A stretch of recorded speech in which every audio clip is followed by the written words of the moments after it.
Thiruvananthapuram dental കോളേജിലെ night വാച്ചർമാരുടെ ജോലി സമയത്തിൽ വിചിത്ര മാറ്റം. ജീവനക്കാരുടെ ഡ്യൂട്ടി മാറ്റം രാത്രി 12 മണിക്ക് നിശ്ചയിച്ചതാണ് വിവാദമാകുന്നത്. പ്രിൻസിപ്പൽ സെക്രട്ടറിയുടെ സർക്കുലർ ജനം ടിവിക്ക് ലഭിച്ചു. ജീവനക്കാരുടെ നിയമനത്തിലും സ്ഥലം മാറ്റത്തിലും രാഷ്ട്രീയ സ്വാധീനം ഉപയോഗിക്കുന്നതായും വിമർശനമുണ്ട്. ജനം ബ്രേക്കിംഗ്.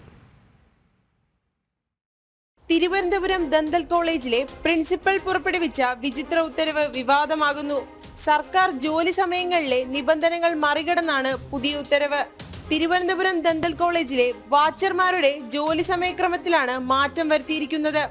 മാറ്റം വരുത്തിയ സർക്കുലറിന്റെ കോപ്പി ജനം ടിവിക്ക് ലഭിച്ചു. രാത്രി 12 മണിക്ക് ഒരു വാച്ച്മാന്റെ ഡ്യൂട്ടി അവസാനിക്കുകയും അതേസമയം മറ്റൊരു വാച്ച്മാൻ ഡ്യൂട്ടി ആരംഭിക്കുകയും ചെയ്യുന്നതാണ് വിവാദ സർക്കുലർ.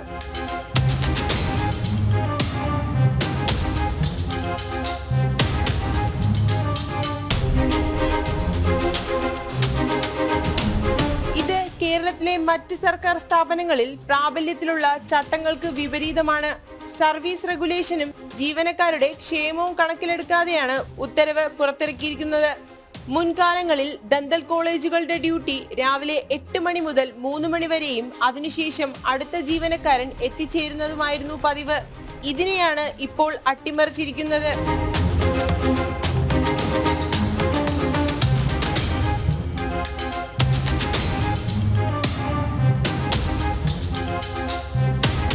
എന്തിന്റെ അടിസ്ഥാനത്തിലാണ് ഇത്തരത്തിലൊരു സർക്കുലർ പുറത്തിറക്കിയതെന്നതിൽ വ്യക്തതയില്ല.